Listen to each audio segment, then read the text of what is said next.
About half a mile outside my little rundown town sits a sad, dumpy motel. If you were to walk onto our property, for whatever poor decisions led you to this point, you'd see a bracket-shaped pasty white with a few spots of yellow, green, red, and purple that I'm legally not allowed to disclose the cause of brick building. Smack dab in the middle of the bracket building is a snack bar that stands out about as much as a, brown wooden stand with a, fluorescent light as dim as most junior high dropouts. It was stocked high with candy brands you've either never heard of, or you are very, very unfortunate. I've gotten pretty used to the strange, moist taste of them, because I get one free bar once a week, and I can't say no to free stuff. Lucky me, right? Around the snack bar are 31 rooms, 16 on the bar's right side with 8 rooms per story. On the left side were 15. Why? I don't know. I feel like it was constructed that way to exclusively piss me off, because out of the 5 employees, I was the only one who was perturbed about it. The worst part of all this is that it's set up with 7 on the bottom, 8 on the top. That means on the bottom story under the far left room was nothing but white brick. We have a few lampposts posted around the completely empty area between the snack bar and the front desk. Nothing but black cement with a few cracks that resembled the face of the former presidents in Gandhi, maybe a little too closely. The front desk was an odd little stand. It had a landline phone in case of emergency, because we don't get cell service out here but somehow can still connect to Wi-Fi. Riddle me that one. It also has a computer that has a whole 2 functions. 1. Keep track of who was in what room and which rooms were in need of repairs. In other words, it can open a notepad. It has a calculator and one of those card scanners on top of the monitor. It even has one of those buttons that opens the drawer where you keep the money. Honestly, it's the nicest thing here by a mile. It's kind of like if you put an Olympic sprinter in a race against a bunch of kids in wheelchairs, then push those same kids out of their wheelchairs. We have a glass panel about an inch thick bolted down to the front of the desk to separate us from the rest of the world, with only a little slit for people to slide things through like money, keys, fingers, cards. We have a chain link fence set up on either side of the desk about 10 feet tall, and by that I mean the poles for the fence were put directly next to the desk, with about an inch of wiggle room between them. The fence surrounds the motel like a square with a bulbous tumor on the right side where the pool and hot tub were installed next to the building. We had a couple rink-eating chairs and tables set up out there in an attempt to make it a more appealing lounge area, but before you ever have an opportunity to think otherwise, it didn't work. There's a gate that acts as our impenetrable defense. It's got a nice padlock on it, and whoever, or is it whomever, is stationed at the front desk is required to carry the key on them, and if you lose the key at any point, it is cause for immediate termination. The owners are pretty lax about a lot of things. The dress code, how many candy bars we take, that one time I think I accidentally kidnapped someone. But that is the one rule we must absolutely follow. So if you're anything like me, then you may be thinking to yourself, it looks like someone thought about making a hotel, but quit somewhere around step 1. This is supported further by the fact that the left side's wall was about 10 feet higher than the rest of the building, which is exactly how tall the rooms are. And yes, I've checked. It's almost as if someone thought about making more floors, but then didn't. On the opposing side to the pool, we have our parking lot. The reason behind why we don't allow people to park on our side of the gate is because of the 3 separate occasions of people trying to park their cars in room 17. That's right, 3 separate occasions. There's just something about room 17 that makes people want to drive their cars up the stairs and stay in the room with them, which honestly isn't a problem since I always park around back anyway so I can just walk through the laundry room. Crap, I forgot to mention this earlier. At the back of the snack bar there's a door that leads to the laundry room, which is a sad 15 by 15 square. Inside we have an average size washer and dryer. We also have 2 tables. One set up for folding laundry on, the other is to hold all of our cleaning supplies. Behind the motel is a formation of red rock that forms something between a canyon and some kinda tall rocks. It's one of 1 reasons to visit anywhere near my town. You know, if you don't mind the chance of being eaten alive, drowned, buried alive, hunted, or mauled to death. And then there are the monsters who might just be as unpleasant. On either side of us is red sand and more sand. Now there's actually an interstate in front of us, which is where most of our residents come from.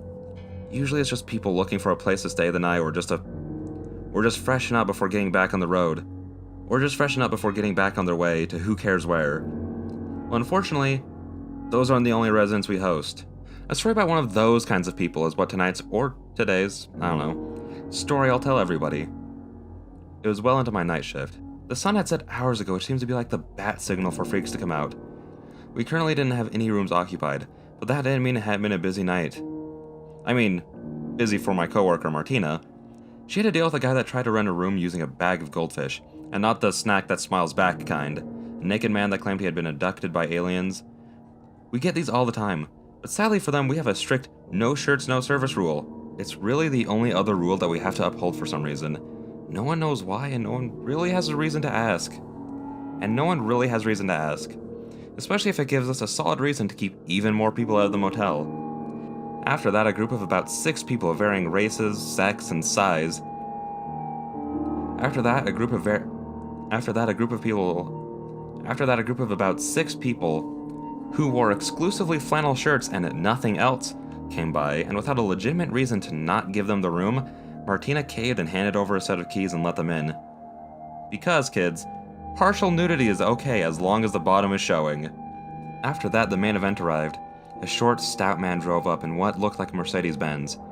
Don't ask me why I can call out a Mercedes-Benz from nearly 400 feet away, especially when my car expertise ends at, it has 4 wheels, sometimes, and goes vroom, sometimes.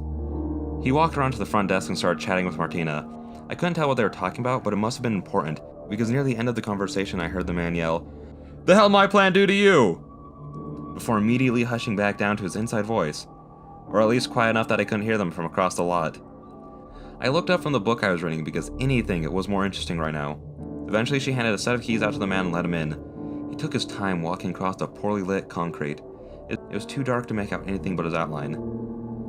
I sent Martina a quick email. "So, what's his deal?" She responded immediately. Evidently she had been waiting for it. "I'm convinced that he has a thing for plants. He didn't even know what a motel was until I asked him if he wanted a room. He gave me like $200. Want to get fat with me after work?" Yes, her punctuation scares me too. But I shouldn't complain about that. I'm sure someone has picked out about 1,000 grammar mistakes in this post alone. Intentional or not. "I'm down," I responded. Eventually he sauntered up to the snack bar, whistling a tune that had no rhythm to it, obviously trying to act casual and failing horrendously. He had short, wispy brown hair and facial hair that acted like elementary school kids at a dance. They grew in patches and never got too close to each other. He had small, squinty eyes, crooked teeth, and perfectly kempt eyebrows. He wore a large trench coat zipped halfway up, showing off what probably once was a t-shirt. Showing off what probably once was a white shirt was now covered in so many stains, we can just call it rainbow colored, with white bits here and there. And his smell can really only be equated to a stain. Technically not a problem, unless you're me, but everyone notices it, even if you don't want to. He started speaking before I could give him my usual start of, "Hey, how can I help you?" "Why, my friend, how are you this evening?" His voice was like someone who was trying too hard to impersonate a charismatic businessman. I opened my mouth to respond, but he kept going. "How much for one of those delectables you have there?" He gestured to our wall of chocolate and peanut butter bars, the ones that sat directly atop the $1 price tag. I wasn't at all surprised by the fact that he couldn't read. The majority of people I know can't. I thought about lying to him and saying it was $1.50, but before I could say anything, he continued. "I'll trade you for it," he said in a hushed voice. This again stroked my interest. I let the idea run through my mind before saying, "Depends on what you have." He looked over his shoulder at Martina, who wasn't paying attention. He stuck a hand into his oversized trench coat and pulled out a potted plant. Now, imagine, if you will, a dog's snout. Now imagine, if instead of a dog being on the other end of said nose, as one usually expects, instead this one was attached to a thick stem that protruded from the brown soil. I perked up at the sight of this thing. "What is it?" I asked him. "Why, my friend, I call them snifflers," he proudly stated. "They can smell those with blood on their hands and," he leaned in close to whisper this next part, "people who aren't really people, if you catch my meaning." He winked. "Not at all." "Oh, I mean like things disguised like humans." "Oh, can I see it?" I held out my hand towards the plant. "Why, of course." He held it out to me. "So what does it do when it smells?" As soon as I touched the pot, it started barking. Yes, you heard me right. The potted plant started barking. The soil near the stem shifted, parting like a mouth opening and closing. The man's eyes twinkled as his brow raised. "So, which might you be?" Oh ho, I promised you. That'll cost you a lot more than I'm sure you're willing to pay. Okay. 3 bars, good sir. I handed him his candy, punched in the code for the bars, and put $3 and some change into the register. He handed over the still barking plant. Thank you very much. He turned to leave, but before he left said, "Oh, and don't worry. It'll get used to your scent soon and stop barking. Or at least it did with mine." The little man winked and walked away. Then I got an email from Martina asking, "What the hell is the barking? Did you ask him about his plants?" And I think that's as good a time as any to stop this first post. I've got to head back to work, but I promise to post again soon. At least by what I consider to be soon. So with that, I will see you all again soon.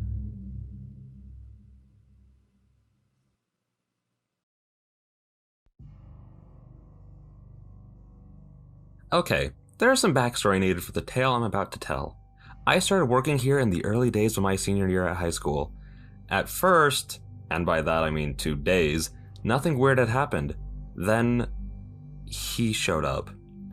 I call it a he only because that's what his general physique looked closest to. I've never actually been able to get close enough to see.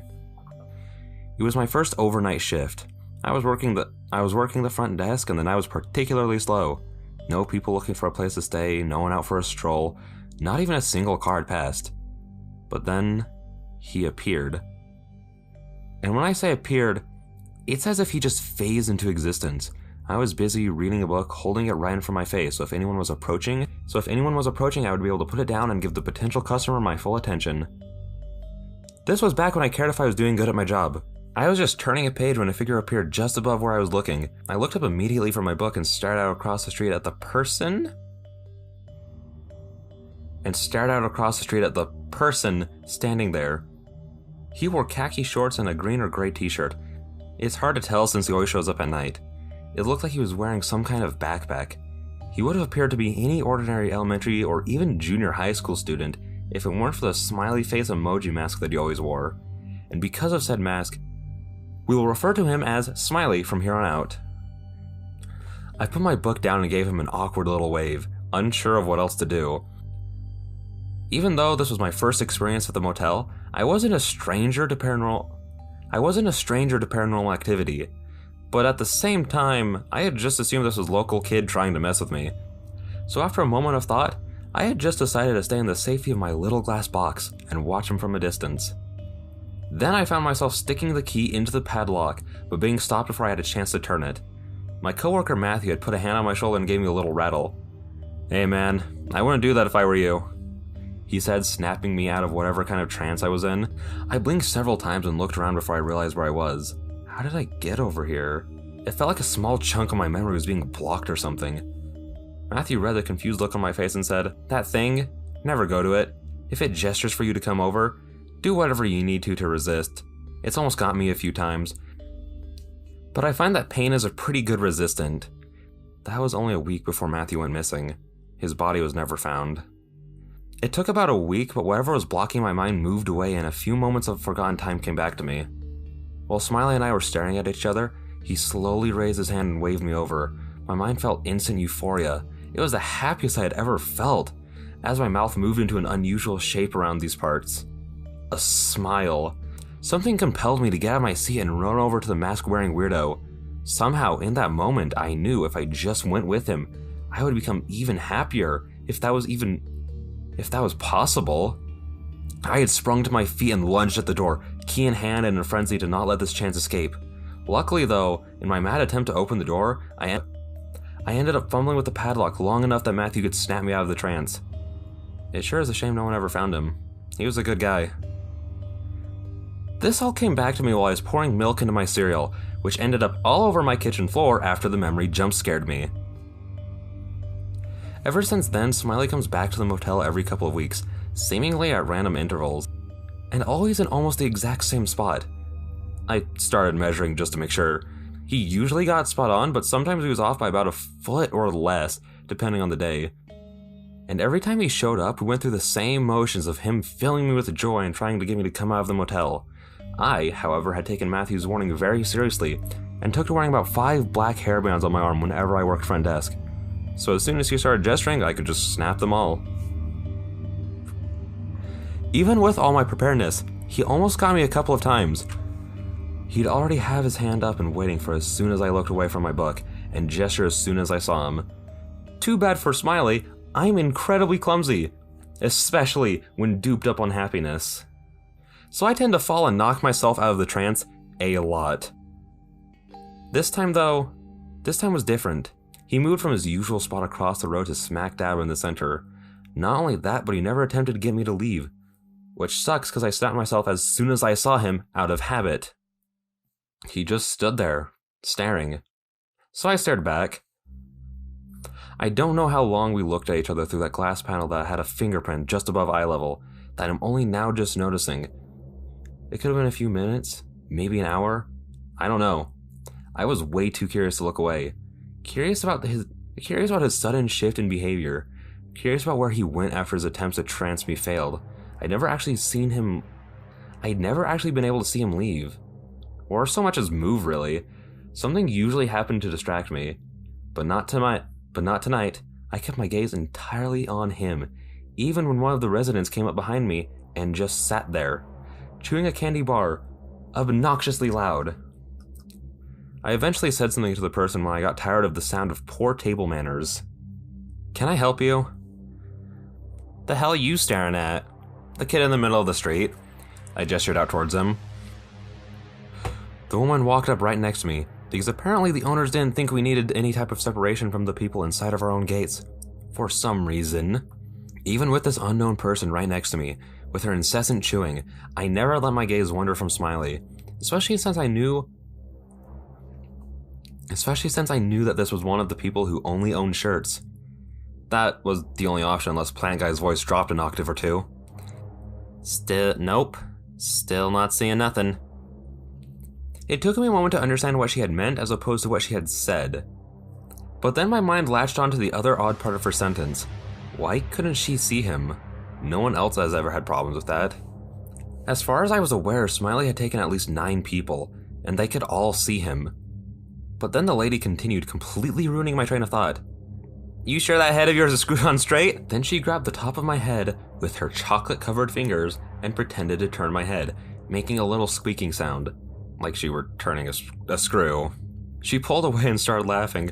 "Oh, this is fun! You're my buddy now!" She jumped up onto the desk and I prayed for the person who was going to replace me in a few hours. I'll just leave a note that says, "Can you wash the desk, please?" That should do. I held in my gags and asked, What are you doing?" "I'm spending the night with my new buddy while he slowly loses his mind." She said that a little too cheerfully. I was about to politely ask her not to do that and please remove her bearskin from the desk, which put her right into my peripherals. That's when something completely unexpected happened. Smiley started to move. His masked face tilted up, looking above my head. Then he slowly raised his arm and waited for someone to come to him. I heard it before I realized what was happening. Thundering metallic clangs rang out and someone bolted down the stairs. And I'm not gonna lie, I genuinely had to struggle with myself to keep watching or stop what was about to happen. The lady, I'm just gonna call her Flan, turned to the source of the sound. "Paul, the hell you doing?" I groaned, turned and sized up the guy. He was possibly 6'7", give or take, and built like a linebacker. Paul was another of Flan's pantsless clan.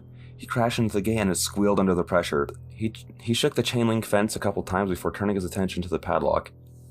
Now, I had the completely irrational thought that he was just going to try and rip it off, but instead he just turned to me and calmly asked, in a deep, soothing voice, "May I have the keys, please? It would be most pleasurable to leave this property." "I'd rather not do that." I started walking towards him. As I learned over the many encounters with Smiley, the easiest way to snap someone out of his trance was through touch. So even though I really didn't want to touch him, I knew what I had to do. So I reached out a hand, careful to keep my eyes above his waist. Now, I meant to pat him on the shoulder, but that's when he actually tried ripping the padlock. I panicked, because one of the many rules of Smiley is that it is imperative that you don't pass through the gate while he's around. So in my panic, I tripped and grabbed something else that we'll never talk about again. Let's just say I screamed, and he screamed, and Flan laughed. Then I quickly whipped my eyes away from that and looked back to the street. Smiley had taken that moment of aroused panic to slip away. And that's really all that happened last night. My shift ended, I left a note for Z, my replacement, and went home. With that said, I'll talk to you all again soon. Oh, P.S. I forgot to mention why we shouldn't leave the gate when Smiley is around. Well, one day long after Matthew's disappearance, I found a note in the laundry room. This note read, "Under no circumstances should you leave the property when it's here, no matter how happy he makes you feel, or even if you aren't enraptured by it. What it does to you is far worse than death." At the bottom of the picture was a penned doodle of a smiley face. Okay, so I feel like I should update everybody about the whole sniffler thing. It barked incessantly all throughout the first night. So, I whipped out my trusty pair of earplugs that have proved very useful to block out the nightly screams from work. I hoped that I would get used to my scent after a couple hours, but no, not at all.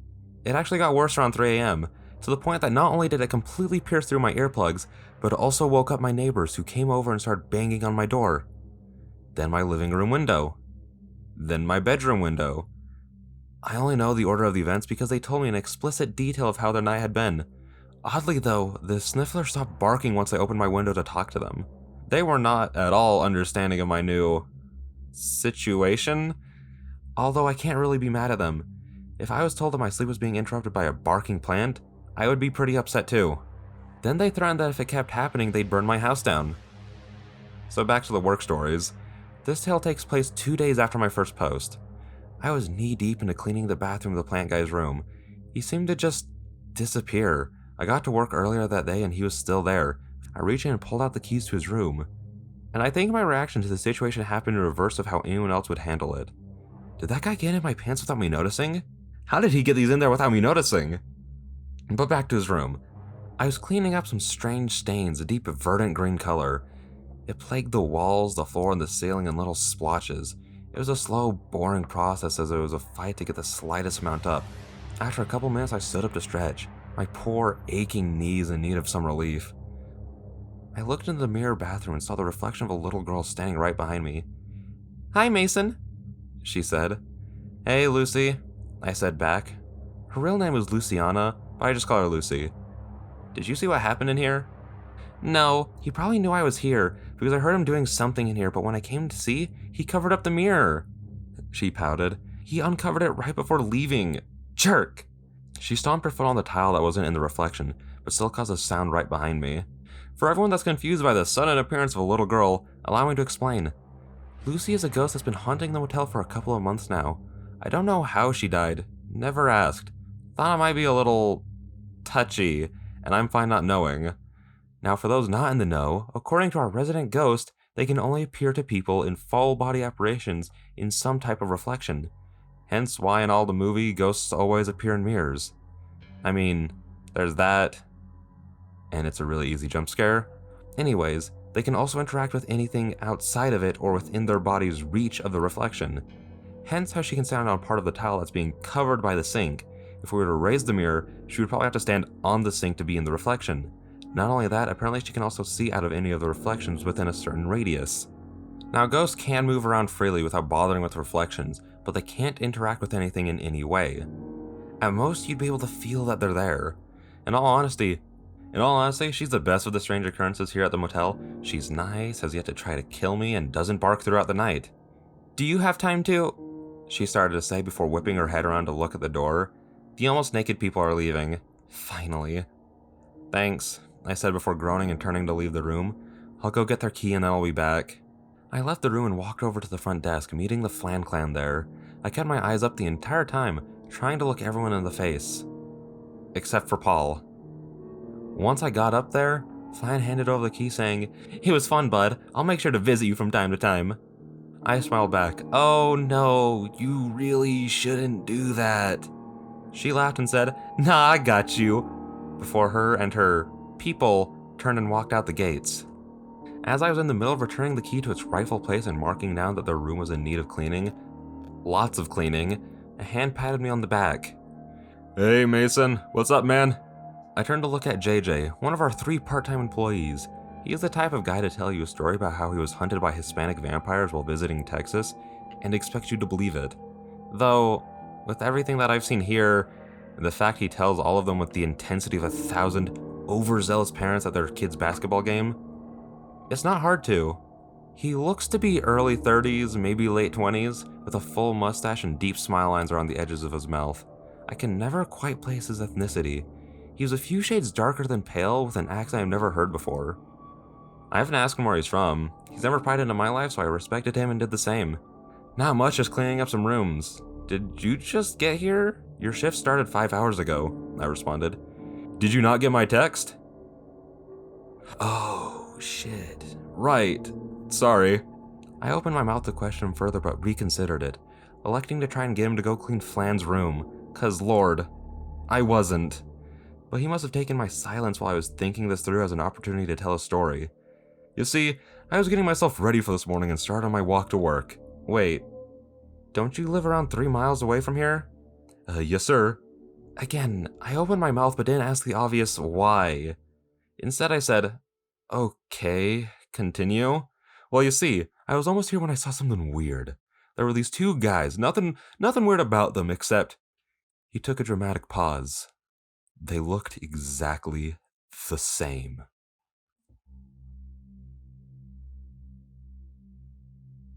Oh, was that the end? Yeah, pretty freaking weird, right? Just walking in opposite directions on opposite sides of the street. Weird, right? You do know about the existence of twins. Shit, right! That makes the rest of my story really creepy. I raised my eyebrows at him. You didn't.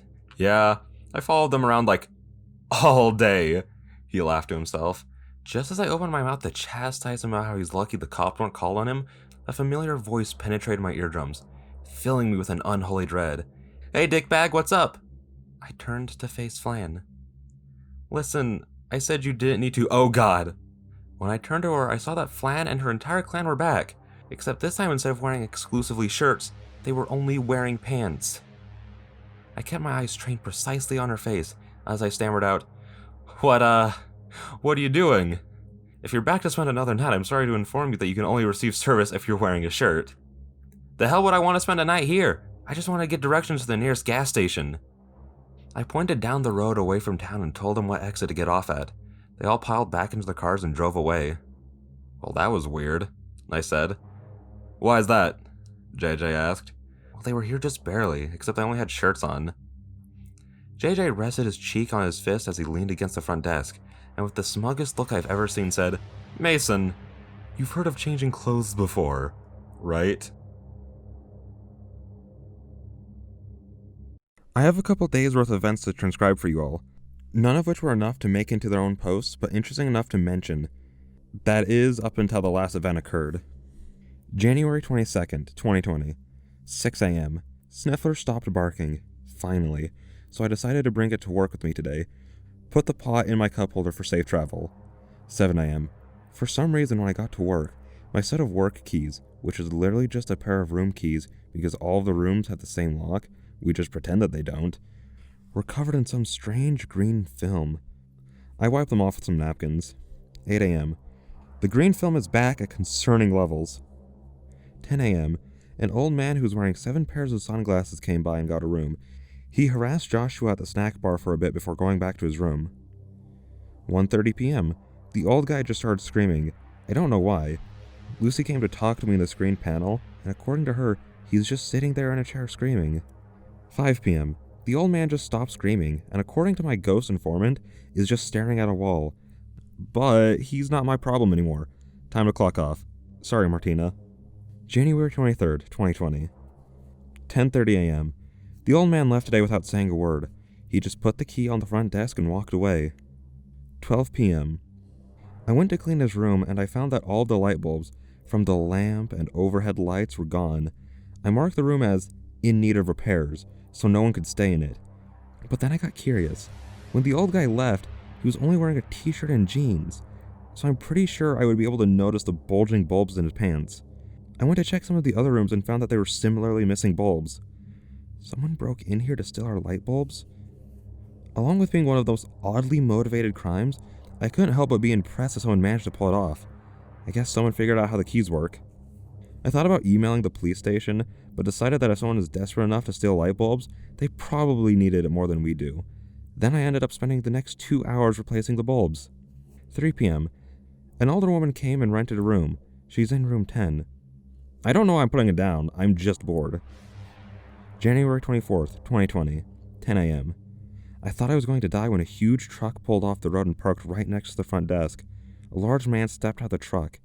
And when I say large, it looked like he could lift 3 of me one-handed. He wore a black leather jacket and heavy army-style boots.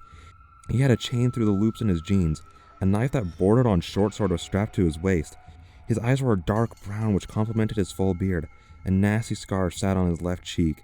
The closest I can compare him to is the leader of a biker gang. He looked around, scanning the area before walking over to the desk, his chains clanking with each heavy step of his boots. Even though there was a several-inch thick panel of bulletproof glass between us, I shrunk back as he approached. He smirked when he got up to the desk, cleared his throat and said, "Hey, how's it going?" I straightened up a little bit at this, completely caught unprepared for the possibility that he could just be a nice guy. I'm alright. What about yourself?" I asked back, a little hesitant. "Well, I was doing pretty good until my phone died. See, I'm heading to insert name of a town near my place of residence so no one finds out where I live, to see my grandma. But I forgot what exit to get off at, so I was hoping to get some directions." Hearing that the super scary biker guy, who didn't actually arrive on any type of bike now that I'm thinking about it, was just on his way to visit his grandmother instead of wanting to murder me, was incredibly calming to hear. "Oh, yeah, of course. You'll just want to head past this town," I pointed the direction of my little town, "and then get off 3 exits after that." He nodded at me. "Thanks, it's much appreciated." With that, he turned around and got back in his truck and drove off. 1 p.m. The biker came back. He flew down the road, coming back the way he had left, crossed through the lanes onto the wrong side of the road, and came to a screeching halt right next to the front desk, kicking up a huge cloud of dust as he did. He jumped out and started screaming at me. I'm not entirely sure what he was even saying. It just sounded like an assault of incoherent orangutan screeching at me. It's a lot like what I would imagine everyone on the internet combined together would sound like as a person. He marched up to the desk where I stood. I was leaning against the desk with my arms laying on to support myself. I heard the muffled barking of the sniffler from inside the desk drawer. "Hey again," I started. "How's it go—" He stabbed his huge knife through the little slit in the glass panel. I barely pulled my arms off the counter in time before getting skewered. "Whoa, dude, what the hell?" I yelled at him. This wasn't the first time someone had tried to stab me, but this one hurt because of how nice he was. His incoherent screaming continued as I surveyed the situation. That's when I noticed his scar looked like it was on the opposite He's now pulling out a gun. He shot the glass, putting a few cracks into it, with a loud, almost glass-shattering sound. I jumped a bit when he did this. I always forget just how loud it is when people shoot the glass, but I should be safe. Most people seem to completely forget that there's he's sticking the gun through the slit. I ducked under the desk, huddling up there as bullets sailed overhead. I heard them hit and ricochet off the stairs and bricks of the building. "Get out here, you coward!" he screamed, for the first time making sense. And it was to hurt my feelings. And now you're all caught up to my current situation. I'm stuck under the desk while listening to what's essentially a human Rottweiler. I just sent out an email for help. To the police, of course. I have the business and personal email of some members of the force. And it's not like I'd email any of my coworkers in a life or death situation like this. So that's my situation right now. I'll update you all again when someone either comes to save me, or he breaks in. So hopefully I'll talk to you all again soon. With good news. Maybe. Hey guys, I'm alive and well now. It took me longer than I was hoping to be able to use 2 hands again. But now that I can, I'm ready to update everybody on that accidental cliffhanger. I meant to put up another post that night, thinking it would be a quick, "the cops got him and I'm okay" type of situation. But no. Instead, I got sent to the hospital and couldn't use my dominant hand for a couple of days. And in the meantime, some strange things happened. I'll start back where the last story left off. "Hey, shithead! Come out here!" The scary biker, You know what? Let's just call him Biker. Biker yelled. "Why would I do that?" I yelled back, as I heard a bullet lodge itself in the wood of the desk. Luckily for me, this desk was for some reason built several inches thick. I don't know how thick, but apparently it was enough to stop a bullet from his gun. "So then I can kill you!" "Why do you want to do that?" "Because you were a complete asshole and gave me very useful directions." Come again? "You heard me, dick weasel! Get out here!" I think I'm good. I laid back, staring at the top of the desk while he continued screaming to his heart's content. Occasionally the sound of his bullets hitting the desk made me jump, but eventually I got bored of that. My eyes were starting to feel pretty heavy, and it started to become hard to concentrate. I didn't understand why at the time. I had gotten plenty of sleep that night. I hadn't felt tired at all up until then. I guess it was just one of those days. It was a couple minutes later, right when I had decided that maybe taking a nap wouldn't be so bad, when I finally heard the sirens of an approaching cop car. From what I could tell, Biker Boy didn't realize that the cop car was coming for him. That, or he just didn't care. Over the sounds of his screams, I could barely make out the sounds of my friends, /babysitters, /guardian angels opening and stepping out of their cars. "Sir, I'm going to have to ask you," Anna started before being rudely interrupted. "You sniveling little shit sack! Get out here!" Biker continued screaming. "Sir, I'm going," she started again, a bit more assertive this time, but still not enough to get his attention. "You." "Insert insult I don't feel comfortable putting on the internet." "Stop hiding!" "Leave me alone!" I weakly yelled back. My head spun as I tried yelling, like when you stand up too fast. "No!" "Sir, will you please?" She was cut off by a quiet buzzing sound, a pained groan, and the thump of a biker-sized body dropping to the ground. "Thanks, Court." "You're welcome," Court said, much more playfully than Anna sounded. "But that's okay. It's not like anybody has been stabbed. Really the most criminal thing that the biker did was waste my precious time." "Hey Mason, you're in there, right?" Anna asked, letting some of her concern come through her tone. "Where else would he be?" Court asked. "I'm just checking." "I'm right here," I announced, raising an arm up from under the desk. "Why are you hiding down there?" Court asked. He figured out that there's an opening in the panel. "He's truly an evil genius. Glad we stopped him when we did," Court said, sarcasm seeping from every word she spoke. "You know, you say that, but he's actually the first person we've arrested that's actually figured that out," Anna said. "So he is, around these parts at least." "Mason!" Anna yelled. "Yeah?" "Your arm, it's covered in blood. Court." "I know," she said, running back to their squad car. I looked down at my arm as Anna walked up to me to get a better look at it. There was a long gash on the back of my arm. Blood had oozed out, completely soaking my newly torn sleeve. "Oh, now I get it," was all I could say before passing out. "Okay, so now that it's been a couple of days since I was stabbed, and I'm able to type again, I think it's time that I get you guys back up to speed on everything that's happened." Biker was put away for assault, but reports keep coming in from all over the city that they've seen him around, but they always find him back in his cell every single time they get these calls. I was back to work the next day because, as I've mentioned, we are severely understaffed to stay open 24/7, but since I'm not able to drive, I've been getting rides from whoever else is scheduled that day. Luckily, not too much has happened while I was disabled. It was just the usual. Townies would come by with their usual bits, like Hans Ledger. "Hi, Hans," I said. "Hey, Mason," Hans said, his usual stupid smile on his face. "That's me." "I was hoping you'd top me." "Off." He burst into laughter like the 8 other times this interaction has happened. "Sorry, Hans, but this isn't a gas station," I said in the most monotone way I possibly could. "I know! That's the... He explained between his heavy wheezes. He slapped his knee, and once he got his breath back, he wished me a good day and left. "Oh, and through the recommendations of one of my very helpful commenters, I have requested that we get a panel installed over the opening so that I may close it at my discretion." So that's what my week has been. Just imagine that interaction a couple of times a day, every day, except for one. One that still confuses me even a week later. I stood behind the front desk. The setting sun and the fact that it was still winter made the night air a bit nippy. I had a big winter coat on over my cast. It was coming close to the time that I'd be able to remove it and be done dealing with it. Just the convenience of using my dominant hand was something I never truly appreciated until now. Even the last time I needed one of my arms casted, it was my left, and no one needs their left hand. I was reading a book while listening to some music on my phone when Z, which is his actual name, came up to me carrying a notebook that I never actually saw him without.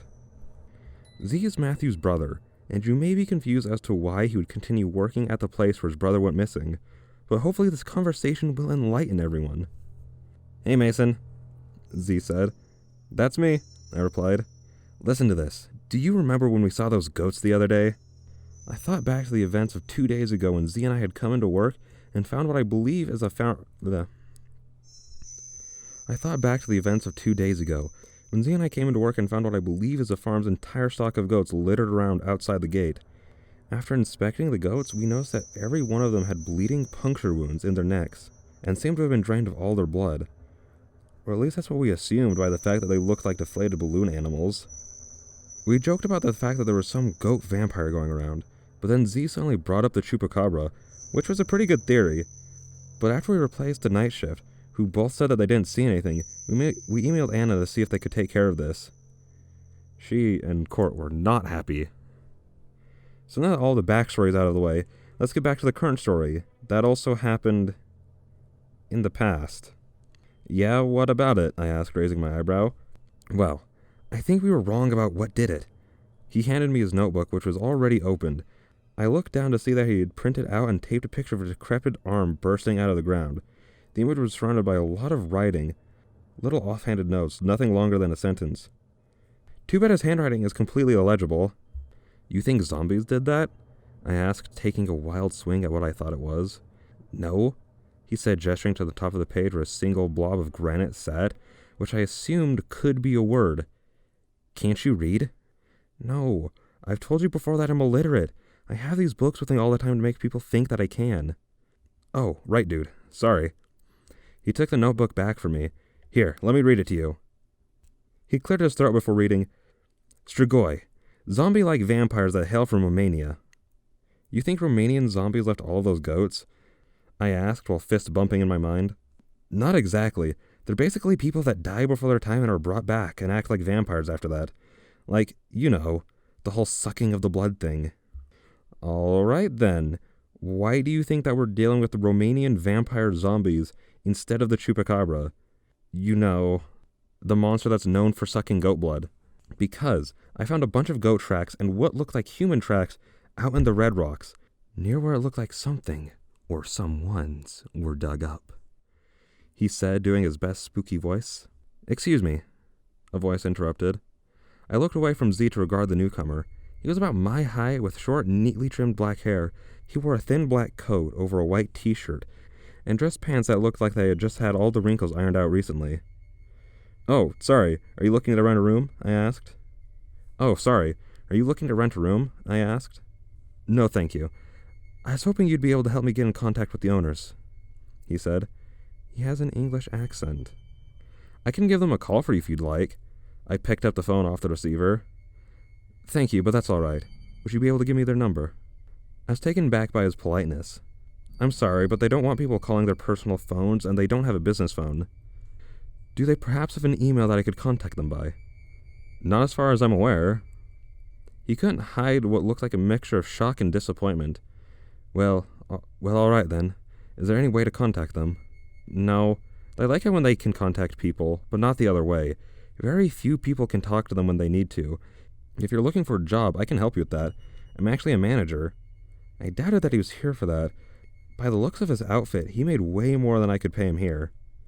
You're a manager? But you can't even read, Z interjected. I'm not gonna lie. I forgot he was here. I turned to Z. You didn't know that I'm a manager? No, he chuckled. I looked back to Accent, who was busy eyeing up the dirt at his feet.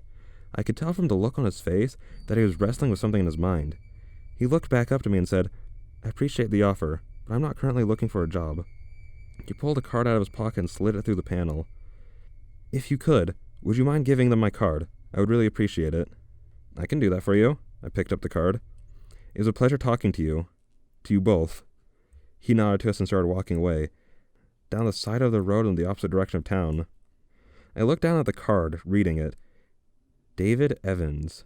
Underneath his phone number was listed. That guy. He's interesting. That guy was pretty weird, said Z. So, I want to try to write this down for all of you guys, but my phone is almost out of power, and I had to leave my charger down at the front.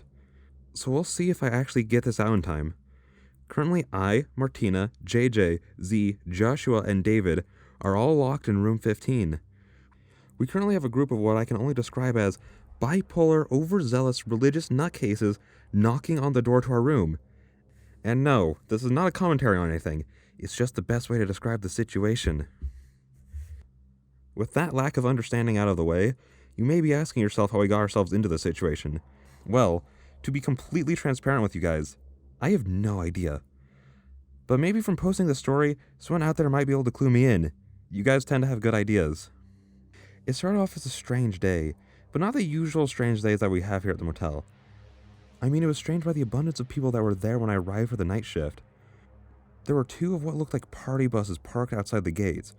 A huge group of people were standing at the front desk, and even from the inside of my car I could hear the commotion, which, let's just say, didn't give me much hope for my night when I would have to take over the position in a few minutes. "What the hell's happening there?" Martina asked. As I pulled my car around to the back of the building, I turned my head towards her in the passenger seat and said, "Well, last time I saw a group of that size show up, we were robbed of all of our mattresses. Let's just hope it's not that." She looked back at me and said, "I don't remember that. When did it happen and why wasn't I invited?" I thought about it for a moment. "We got the last shipment of replacement mattresses about a week before you started working here." I parked the car and stepped out. "You know, we could just wait a few minutes and wait for Josh to take care of the problem. Like all of the problems in my life, you just ignore it until it goes away," she said while getting out of the car. "Oh, is that why you always ignore my texts?" We shut our doors and started walking to the building. She huffed at me. "Oh, shut up. You know I'm just terrible at texting people in general. I just extra ignore you," she said with a smile. "Besides, I think in this instance it's more like we either ignore it until it leaves, or someone invites the problem to stay." "Is this part really important to include?" Martina asked while reading over my shoulder. The dim overhead lights buzzed above us as I shifted on the crusty carpet. "Well, you haven't been in any of these stories since the first one, so I thought it might be a good idea to include this part so you could get a bit more of your personality," I responded. "You know, get people to like you." She nodded. "I mean, you don't have to try that hard to get people to like me. It's pretty easy." "Sorry, but what are you doing?" David asked. I looked up at him, the pasty white light making him look paler than he actually was. "Oh, I post stories about work onto the internet." "Like a blog?" "Yeah, kind of like a blog." "Well, what sort of stories have you written about?" This conversation had taken me by surprise. He had been pretty silent throughout most of the experience, so hearing him be interested in my post was probably... "Are you writing this conversation down right now?" he asked. I looked up from my pagone while continuing to toop. "Yim? Why? Isn't that just a weird thing to do, I suppose?" "Probably, but it's not the weirdest thing that's happened today." "I'll fix all the typos later." Now, returning to the story. After clocking in, Martina went to replace JJ at the snack bar and I walked across the lot to switch with Joshua. The crowd that had gathered together had started to disperse at this point. "Oh hey, it worked." "Hey Joshua, what was that all about?" I asked. "Well," he started as he turned around and groaned overly dramatically. "Like, they were some weird religious group, and they were wanting to stay here." I stood there staring at him, waiting for the actual weird part, completely forgetting about how long-winded he tended to be in his stories. And yes, I understand the irony of that. But while I was checking them in and out, he winked at me, if you get what I'm saying. But back to the main point. I overheard one of them asking if this was a good place to sacrifice themselves, so I was like, hell no. Like, I know that you like to tell all your stories about what happens here, but I'm not into that ooky spooky shit, alright? So I made up some bullshit for why they couldn't stay here. He gave me a very pleased with himself look. "Well, what did you say?" "Oh, I told him that we don't support any religious activity." "Ah, okay." I thought back to the fact that we have a Bible in every room, because the owners can't say no to free stuff. But I'm ready to get out of this hellhole for the day. He handed over the keys to the gate and started walking back toward the laundry room so he could punch out. I wished him a good day and turned my attention to the road where I saw something that made me nearly jump out of my skin. David. I don't know what it was. It was just a feeling that passed through me. It only lasted a moment, but it was enough to scare me. I collected myself and put on my best "I'm a happy front desk attendant" face, because he looked like he was close to having an anxiety attack. "Hey, David." I tried, greeting him in a way to try and put him at ease. "How can I help you?" He looked down, presumably having a staring contest with the dirt at his feet. "Well, you see, I came to talk to you about that job offer. I wanted to accept, if you're still looking... if you're still offering, that is. I didn't know what to say. Why? Why would this guy, who looks like he could buy me and everything I own with his pocket change, want a job here? Why would anyone want a job here? And don't judge me, I have my own reason. I'm sorry. I obviously overstepped here. Have a good day. He started to turn away from me. Oh shoot, I forgot to respond. No, wait. The job's still available. My brain just turned off there for a second.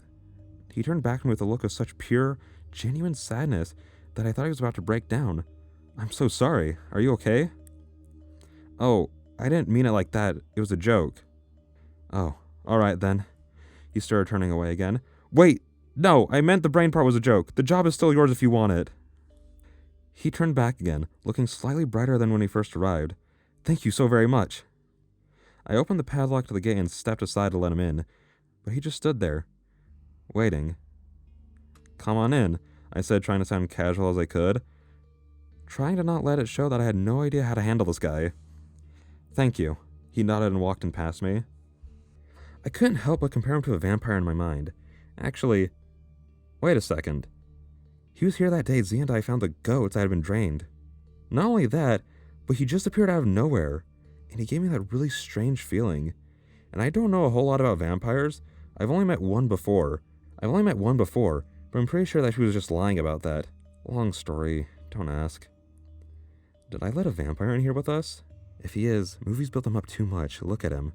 Martina whispered to me while she pointed at David. He looks like he's about to have a panic attack.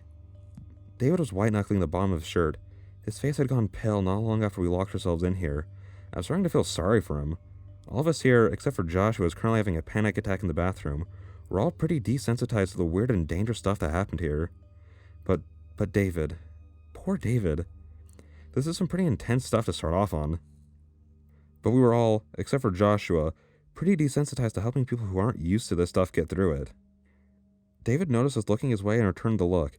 He opened his mouth as if to say something, but reconsidered when Martina gave him a big, toothy smile. I pointed across the lot to where Martina was chatting with JJ and Joshua. You see her? She's the day manager. She'll be able to help you with your paperwork. Okay, thank you very much. David nodded. I turned my attention back to the street as David made his way to the snack bar. There I found Z standing there, rocking back and forth on his heels. Mason! He basically shouted at me when he noticed I noticed him. That's me. I came to get a time-off sheet. Okay, but you're wondering why. Not really. Oh. Well, I'll tell you anyways. I think I have a lead on the deer lady, so I want to go check it out. Short story short, he thinks he saw a deer with the face of a woman. Okay, I opened the gate again to let him in. He came and started straight for where Martina was now talking with JJ, Joshua, and David. She's already getting paperwork for the new guy, so Martina can help you too. I turned back to the street while Z went back to talk to Martina to find a huge group of people, all in church clothes standing there, about 8 males, 7 females. Oh my gosh, how many times is this going to happen? Can this street stay empty for a few minutes?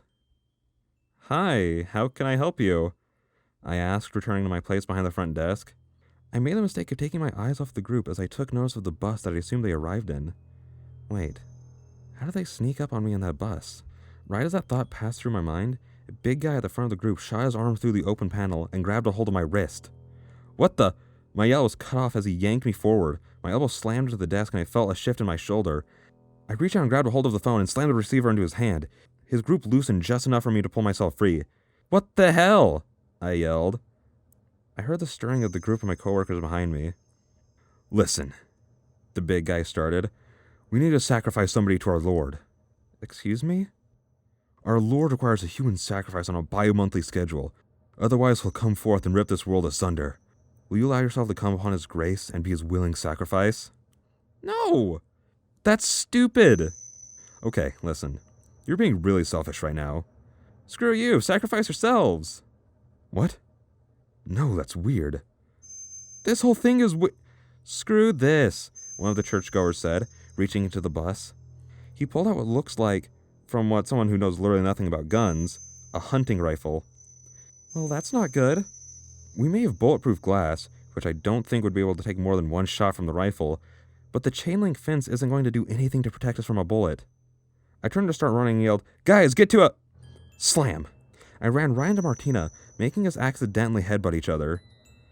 "Shit, Mason!" She fell a step back, rubbing her forehead. I grabbed her with my non-damaged arm and started dragging her along behind me. "Get to a room!" I yelled at the group that were still standing around the snack bar. JJ saluted me and wrapped his arms around David's waist and hoisted him up over his shoulder. "Excuse me," David protested while JJ started running towards the nearest flight of stairs. Following his example, me and the other attendants sprinted up the stairs and into the nearest room. As I was about to get into the room, at the back of the line, I heard the low rum of a big engine. I turned around, hoping that they were piling back into their bus and leaving. Right as I registered that the bus was still off and there were no other vehicles in sight, I heard a rifle shot impact the brick right above our heads as we ducked into the room. Now you're basically caught up to where we are. We've been trapped in this room for the past 4 hours. I tried sending an email to Anna in court, but the Wi-Fi decided to horror movie us and not work. Occasionally, we'll hear faint barking, which I assumed was coming from the sniffler, which I had left in my car. Which I guess means that these guys all have blood on their hands. Either that, or they aren't human. But I think a cult that's been sacrificing people every other month are probably more likely to be killers. For now, though, that's all there is to update. I'm not even sure when I'll be able to upload this concerning the whole no internet.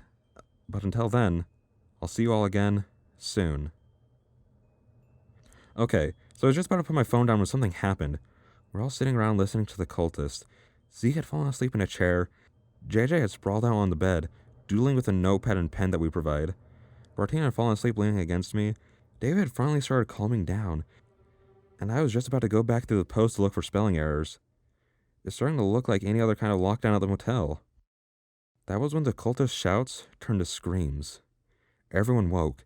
David and JJ shot to their feet. JJ hit his head on the ceiling. "What was that?" David asked, looking at each of us frantically.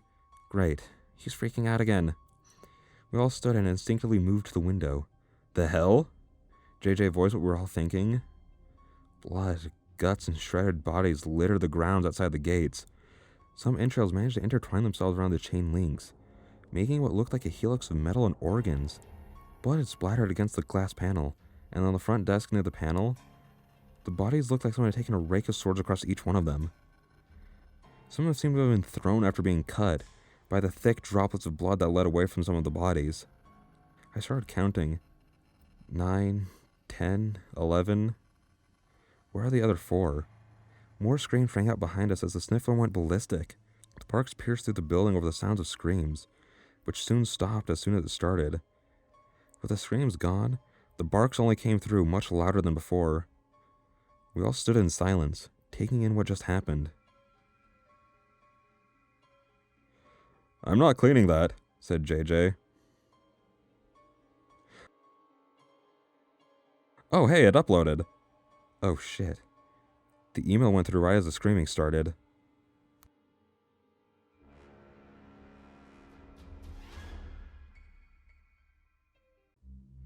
I don't know how to start this one.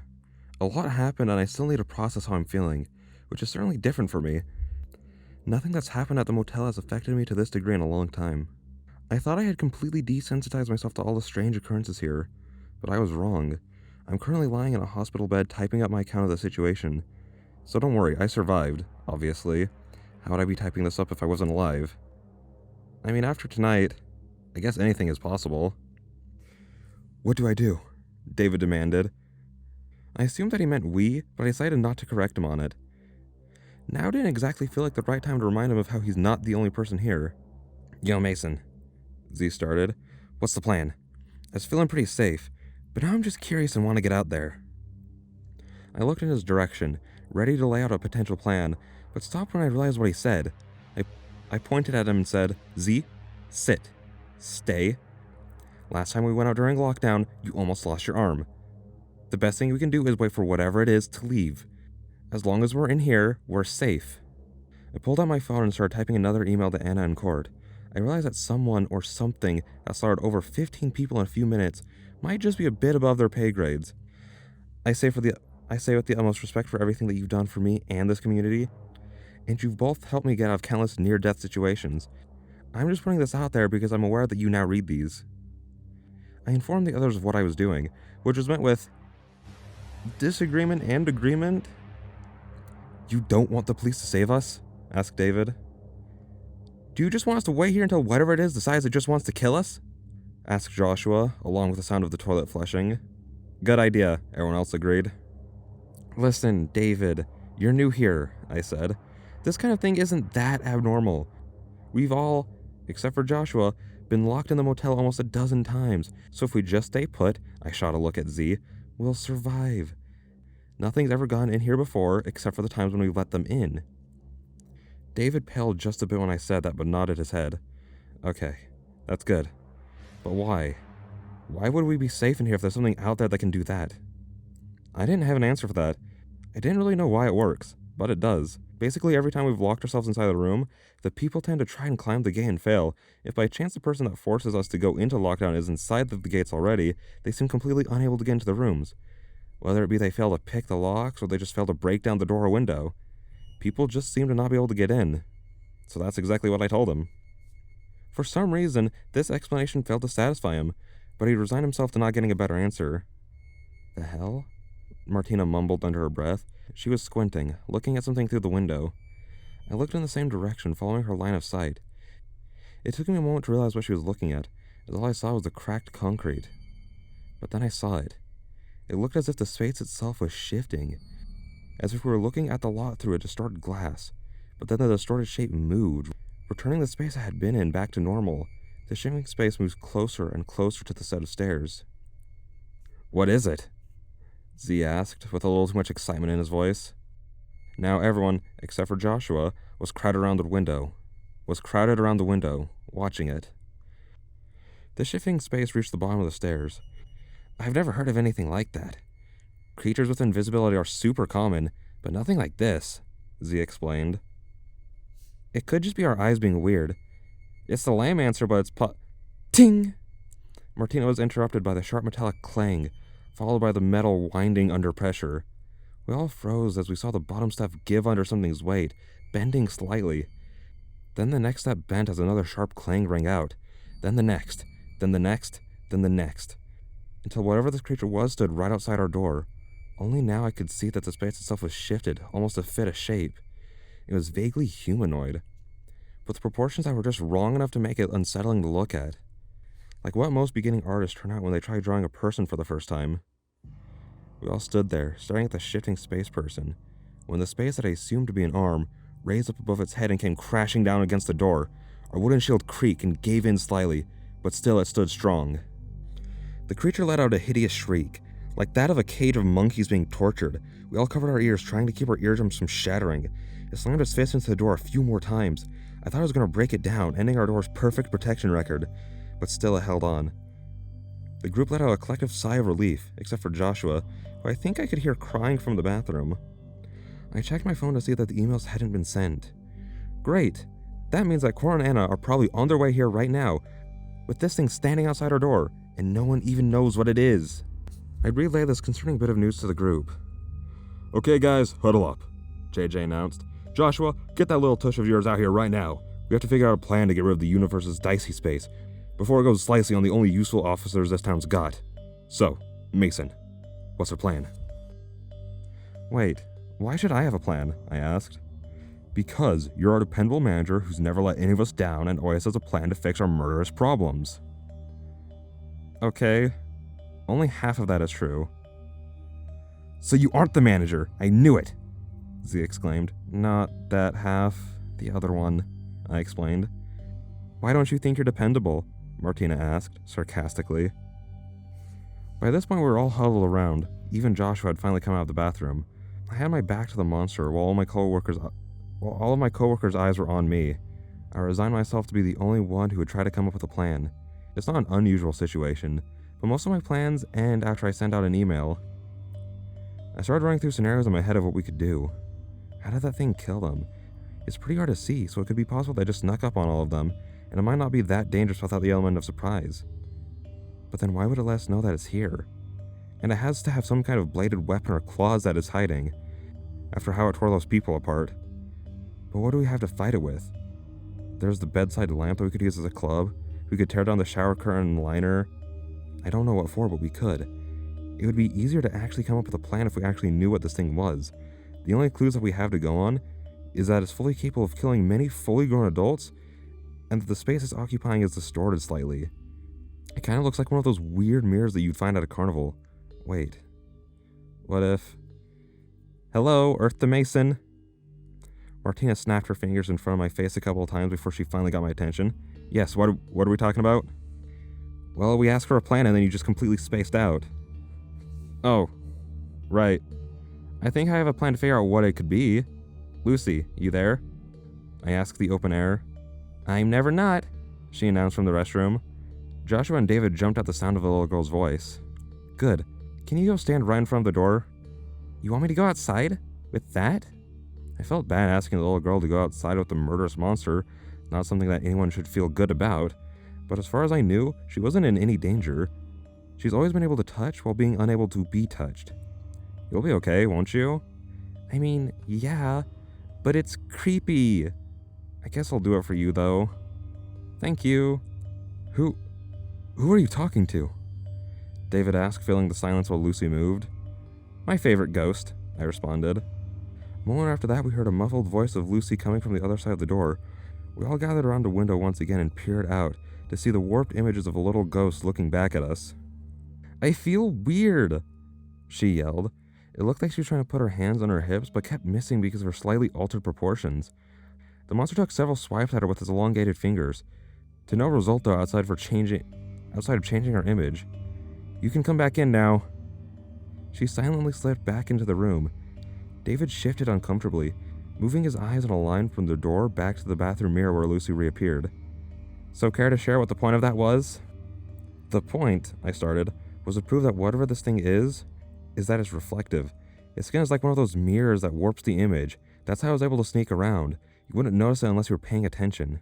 So how does that help us? She asked. Because it means we can smash and dash, said JJ, though we'll have 7 years of bad luck. Or is it 13? I don't remember. I mean, that's kind of half of what I was thinking. Everyone huddle up, I said. We all gathered around in a circle again as I continued. If we hang the blankets and the shower curtains up in front of the door, then I'll distract while it's blinded and probably tearing through the blankets.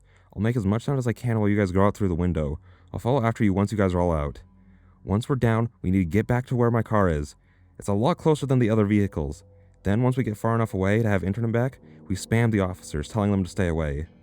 There was a moment of silence once I was done explaining, which, let me just say, made me feel really self-conscious about the plan. I understood that it wasn't a great plan. It was a terrible plan. Probably the dumbest plan anyone has ever thought of to get out of a situation like this. What was to stop the creature from slicing through everything and blocking off the window? Nothing outside of dumb luck. But it was the best we had. We weren't prepared for this. This plan also involved the fewest dangers. I'd rather put myself at risk than let Anna and Court show up to have to deal with this thing without any idea of what was happening. Right as I was about to ask if they heard me, the group let out a collective sigh. All right, but we're not leaving you. Got that? Martina threatened? Thanks.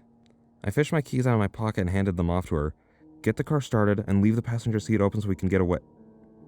I stopped mid-sentence as I heard the slow creak of the door opening. David and Joshua let out terrified squeaks as they, the closest ones to the door, fled away from it in opposite directions. The creature stepped into what was once our safe haven, and it wasn't until it was right in front of me that I realized how large it was. It stood nearly 8 feet tall, its head nearly scraping the ceiling. There was a pregnant pause as we all stood there, shell-shocked at this event. The creature almost seemed unsure of what was happening itself. Then all hell broke loose. JJ screamed as he ripped the blanket and the comforter off the bed and threw it over the monster's head. I reached over and picked up the lamp. I gripped it by the base and swung it as hard as I could, which probably meant that this wouldn't hurt most people, but at the time I was confident in my ability to break glass. The middle of the lamp slammed into the creature. What looked like white flames sparked to life before immediately fizzling out, while simultaneously the lamp and my arms were thrown to the side. Vibrations rattled my arm, causing them to shake violently. I turned my attention to my coworkers who had started pulling the window open. The creature tore through the sheets and lunged at me. I held up the lamp in defense, but with a swift move of his hand, cut the lamp into 2 pieces. I dropped the bulb end, bringing the base over my head. I swung it forward into its chest. More white flames popped into and out of existence. As it felt like some unseen force slammed into the lamp at the exact moment of impact, it threw me off balance as the lamp was wrenched out of my grip. It clattered against the wall and fell to the floor as Martina called out to me, "Mason, come on!" Out of the corner of my eye, I saw that they had all gone out of the window, which was funny to think about. How much could happen in so little time? I tried to steady myself, hoping to make it to the window, as it stood between me and the door. Hoping to make it to the window before this gargantuan could. But it was too late. I felt razor blade-like claws tear into my sides as the monster threw me. The force was enough to rip my entire side open, send me out the window and over the railing. I fell nearly 11 feet to the cold, hard concrete below. My back hit first, causing my head to snap against it. I felt my whole body go limp. My ears rang while the screams of my coworkers tried to pierce into my fogging mind. I felt blood from my back, head, and side congealing into a puddle underneath me. Well, this sucks, I thought to myself. I tried moving my arms to push myself up, but gave up when I could only feel my fingers twitch. Now I know what you're reading. Mason, shouldn't you be dead? Or at least in so much pain that you pass out? Or at least cry a little? And if I was somebody else, I would absolutely agree that I should be doing one of those things. But something I haven't mentioned until now, because I don't really like talking about it. But my therapist does say it's a good idea for me to start opening up about my condition. What I'm referring to is the fact that I don't feel pain. Now that alone isn't exactly that big of a deal. There are plenty of people that don't feel pain. But my condition goes deeper than that. Somehow my body seems to have a resistance to things that would even cause my body damage. It started a few years back after a car accident that I got out of completely unscathed. That itself wasn't entirely strange until I was informed that because of how I crashed, I should have had several broken bones bare minimum. Doctors from across the country came to run some tests and found nothing that would indicate why I could withstand being electrocuted with zero issues, while I could hold on to metal that's being heated to 200 degrees before my skin starts to burn. I've even been nearly drained of all my blood before and survived. The doctors made it very clear that I'm still very mortal and not to let this condition go to my head. Honestly, I've always seen this as a two-sided sword. Think back to when Mr. Stabby came by a few weeks ago. I didn't realize I had been cut until hours after. It takes something that I presume to be really painful for me to even feel that something is trying to hurt me. Hence why I could feel that my head was split open. It just didn't hurt at all. I felt my mind fading. I couldn't tell if I was falling unconscious due to blood loss, brain trauma, or some other type of bodily damage. I could feel shards of what I found out was glass still lodged deep inside my midsection. My vision faded, turning everything to white. I couldn't tell if I had passed out and I was now dreaming, or if I had finally died. But the next thing I knew, I was waking up in a completely white void. I opened and closed my hands a couple of times, testing if I could move my body. Thankfully I could. I pushed myself into a sitting position and felt my body where the wounds had been just a moment ago. But as far as I could tell, they were completely gone. Even my clothes, which had been torn open from the claws, were patched back together. Concluding that I was probably dead and had nothing better to do, I started looking around, actually taking in my surroundings. The white void that at first I thought was empty was actually pretty occupied. By me. Directly ahead of me, about 15 feet away, sat me. And behind that, sat another, and another. The row of me went on as far as I could see. After a moment of awkward eye contact with myself, I tried speaking to it. Hello? Excuse my lack of eloquence, but what the hell? The other me moved its mouth in unison with mine. I raised my hand and waved.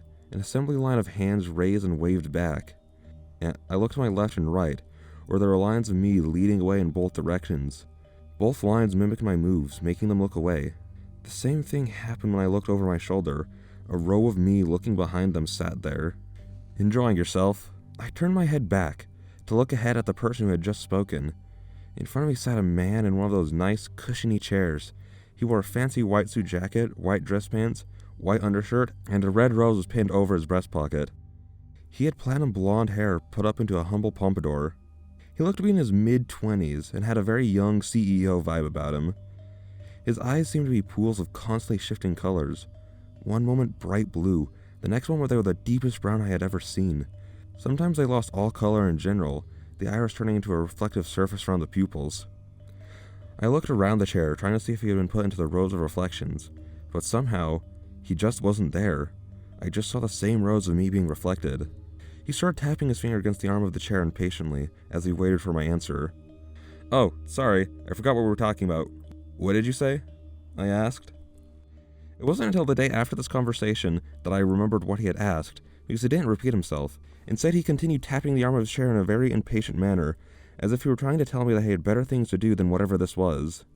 "Mason," he said, his voice oozing with condescension. I was already starting not to like this guy, and I just met him. "You have to die, and it would be better for everyone if you just let it happen tonight." Okay, now I knew I didn't like him. "Excuse me," I started. "I may not exactly remember what you said, yet, but I'm pretty sure that wasn't it. Listen, Mason, it's for the benefit of everyone if you were to die. Don't take such personal offense to it." "How am I not supposed to take that personally? And why is it so important that I die anyways?" He sighed. "This really is taking longer than it should. Why are humans so selfish, always refusing to die for the betterment of the world?" His eyes shifted away for just a moment before returning back to me. "You know, if I had a nickel for every time someone called me selfish for not dying, I would have at least 20 cents. Which is a lot more than I feel like anyone should have." "Wait. Are you the one that sent the cultist after us?" He paused before responding, as if considering his words. "Mason, I'm sure you've noticed some anomalies with the people who have been coming and going through your little town over these past few weeks." "Yeah, a giant greasy guy came through the other day riding a cow. Said he was looking for a place where the sanctioned love of man and beast was accepted, but I don't see what that has to do with this." He looked at me for a long, awkward amount of time. I got the feeling that this wasn't what he was referring to. That was not at all what I was referring to. Perhaps letting myself die is worth ridding the universe of such a useless species. He said that last part absent-mindedly. "What I was referring to are the reflections of people that have been coming back to your," he waved a hand in the air at nothing in particular, "establishment. Such as Zach Cooper, the man who attempted to end your life because you gave him useful directions." Oh yeah, I did think that was a little weird, but not the strangest reason someone's had for wanting me dead. "So you're saying you sent him after me?" "Now you're getting it. I created reflections of the partial nudist, Zach, and now the cultist. They were all sent to your motel with the intentions of ending your life." "So when you say reflections, there's something like duplicates?" He seemed extremely put off by that question. "I really don't know how to handle you. You seem to be taking interest in the smaller, unimportant parts and asking about those. Have you realized that I haven't answered why I'm trying to kill you yet? But you're asking about the intricacies of my reflections. Oh yeah, that's probably important to know. Thanks for getting us back on top." "Do not interrupt me," he demanded, his cool persona from before seemingly being thrown aside for the time being. "You asked about the reflections, so that's the question that I'll answer." Okay. For some reason, my compliance didn't calm him down whatsoever. I really couldn't get a read on this guy. It didn't matter if I went along with him or against him. I just couldn't figure him out. Once again, he looked away from me for a few seconds. I wanted to ask what he kept looking at, but I really wanted to hear about the reflections. Oh, and why he wants me dead, and all that. He recomposed himself after taking a long, deliberate breath. "If you were being anywhere near my level of importance, I would apologize for that outburst. But seeing as you're not, you won't be getting one." Okay. I couldn't tell if he was trying to flex on me, or if that's just how he talked to most people. "I am a being that is capable of creating reflections of anything that exists within a certain limit." Thanks, that's vague and unhelpful. These reflections come, as you've most likely noticed, bearing opposing traits, such as Zach's scar, or how such a gentle man turned into one with such murderous intent. Was he really that great of a guy? I mean, he was nice and all, but I think you might be over-exaggerating just a bit. "He was so grateful to you that he was planning on bringing a new gift basket to the motel every day he saw you, just so he could give you fresh gifts." I thought that was just a bit too nice for any human being alive, but it was just too wholesome. I couldn't bring myself to question it. But the cultists proved themselves to be as useful as most mortals tend to be, so I had to take matters into my own hands. "The creature that you witnessed tonight is simply an extension of my being." I nodded along with everything he was saying, but the more he talked, the more questions I had. But I figured that the why to this entire endeavor is probably the most important part to hear. So I held my tongue, hoping he'd get to that. "Well?" I asked. "Well, what?" He responded in a way that made me feel like he was trying to be coy, but he failed miserably. "Well, what?" He really ruined the whole cool guy act that he started this off with. I thought about informing him of my ever-decreasing view of him as a person, but stopped myself, because that would be very rude. And I didn't want to give him another excuse to prolong this conversation too long. After all, as far as I was aware, my body was still lying sprawled out on the concrete. Not only that, but his extension, or whatever it was still out there with my coworkers. I held back a long, disgruntled sigh and asked my question. Why do you want me dead? What did I do? Ah, finally. An important question. I hate him. I really hate him with everything that I am as a person. You see, Mason, it's not what you've done, it's what you'll do. He leaned back in his chair, trying to put forward an air of cool, though, due to my previously expressed low opinion of him, it had zero effect. Along with my ability to create reflections, I can see through all reflections. I can even see the flow of time itself in reverse if I so choose, which is exactly what has led me to this point. You will make a decision that will end the lives of nearly every being in existence. The self-satisfied look on his face told me that he thought I should be devastated by the news, but I didn't believe it for a second. This guy sounds way too OP to having this much trouble killing me if he actually wanted to. Okay, what's the decision? I would tell you, but it hardly matters. You'll be put in a position where it will be the only option that you believe you have. He shifted into a more comfortable position. He clearly thought he held all the power in this conversation. By this point, I was completely over the sitting exposition machine, but I thought one more question couldn't hurt. Why is it so important to kill me now? Why not let me live my life up until the point where I'm about to make that oh-so-important decision and then kill me? Because I've been watching you for a long time now. So, I know all too well how hard you are to kill. How much you have to bleed. He tapped his temple right above his eye. The eye where my reflection sat looking back at me. I know what you are. And that's when it all clicked into place for me. He's telling the truth. I shot to my feet and announced, "Okay, I need to leave." His face fell from a look of smug superiority to one of shock. "Wait! No!" He looked away from me again and his brow furrowed in anger. "Damn it." He sneered before turning back to me. "Do you really think I'd let you just leave?" I stood up, along with the countless rows of myself. I looked him dead in the eye, took a deep breath, and stated, "But I want to." Suddenly this guy was cast in a heavy yellow light that shined from behind me. I turned around to see that the general shape of a door appeared in the space a few feet away from me. The light grew brighter as the door slowly opened on its own. I whipped around and said, "Did you really think that you could make me stay here by telling me that I couldn't leave?" We shared a long, awkward moment of heavy eye contact before he responded. "Perhaps." "Well, screw you, I'm leaving." He reached out a hand to me and yelled, "Wait!" Pain spread across his face and his entire body tensed up. Let's call him Rory, for mirror and misery, which is exactly what I feel right now. Rory started convulsing and groaning in pain. Are you okay?" I asked, unsure of if it would be appropriate to walk away. After nearly a minute, he finally started to settle down. His chest heaved as he breathed heavily. He sat up straight in his chair and started fixing his previously neat hair. Then his right eye exploded. I jumped back as blood shot across the room. His dark red blood oozed out of the now empty eye socket, leaking out onto the front of his white suit. He looked at me with disappointment ran across his face. I couldn't tell if he was feeling that way towards me or himself, but he didn't stick around to find out. "All right, bye. Hopefully that," I gestured to his face, "situation gets sorted out." Then I turned and walked through the door. My eyes peeled open, fighting against the blood that had leaked over my face, which caused me to be temporarily blinded. That wasn't my biggest concern, though. As soon as I woke up, I realized that I couldn't breathe. A moment of panic went through me as I imagined that monster piercing along when it stabbed me with his claws. But don't worry, it wasn't nearly that bad. I turned my head to the side and coughed up a throatful of blood. "Yo!" JJ exclaimed. "Stop moving!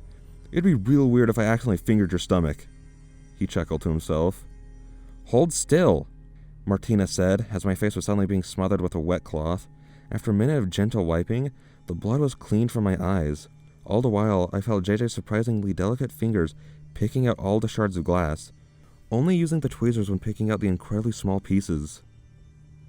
Once I was done, they wrapped my stomach and the top of my head in the heavy-duty bandages from our med kit. Now that I could sit up and see, I took in everything around me.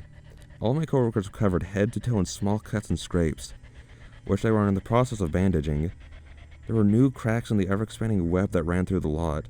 The tarp that had been covering the pool, because apparently the day shift hadn't taken the initiative to open the pool this morning, because the tarp is supposed to be stored in the laundry room, amateurs, was torn to shreds. Most of the scraps floated on the pool's surface, but some had been thrown out. I looked to Martina and asked, "What happened here?" She proceeded to explain all that happened after I passed out. Apparently after the brief scuffle that I had with the extension, Martina and Z, as clarified by Z, both figured out that whatever you did to the creature was reflected, hence why whenever I hit it, it felt like something was hitting back. At some point, JJ tried to football the problem away by tackling the creature. To the surprise of everybody, it was thrown off its feet, but in the direction JJ had come from, and according to them, it even seemed to shock the monster itself that had happened. So they acted like a children's soccer team and piranha'd the creature, which is where all the cuts came from. Being pushed and pulled in the opposite direction than it was expecting was all they needed to herd it over to the pool, where they pulled against it, which threw it right into the water. While it tried breaking free, the tarp got wrapped around it, and the harder it fought against the tarp, the tighter it got. And eventually, it just shattered. They assumed I had drowned, and that's its way of dying, which really undermined how threatening the creature seemed at first. But that kind of disappointment basically sums up Rory as a whole. And that's it. Now I was all caught up. Which all I took out of this was that somebody was now going to have to clean presumably sharp glass out of the pool. But I'm guessing that the death of his extension was what Rory was watching the entire time. And when it finally kicked the bucket was when his eye blew up. But that's just my theory. Also, I feel like I should just throw out there that I have no idea what he meant when he said he knew what I was. I don't know what he meant. I was more focused on when he said he watched me bleed. So now I have more questions than when we started talking. After that, Cora and Anna pulled up in their squad car, which is when Anna proceeded to freak out over all the blood and gore, even though she's seen stuff almost this bad before. When she had calmed down, they came over to check on us. We let them in, which caused her to freak out all over again when she saw me, which I thought was weird because she's definitely seen me in a worse state than this before. While that was happening, Court called for an ambulance. And really, that brings you guys up to now. I'm currently holding up in a hospital a town over, because I'm banned from going to the local one, which is where I've been for the past few days. I've been sitting on posting this for a couple of days to give myself the proper amount of time to digest everything that Rory told me. I genuinely have no clue how my life will ever get to the point where I'll make a decision that will bring an end to all life. So if I do, sorry guys. I'm sure it will inevitably be an accident. I'm really clumsy, especially with my life choices, and I make a lot of those. But fingers crossed that doesn't happen for a long, long time. For all your sakes. But that also sounds like the future's problem, and I'd rather not dwell on that right now. I don't know when I'll update again. From Z's reliable reports, nothing strange has been happening at our sad, lonely motel while I've been in here. But until then, I'll see you all again someday.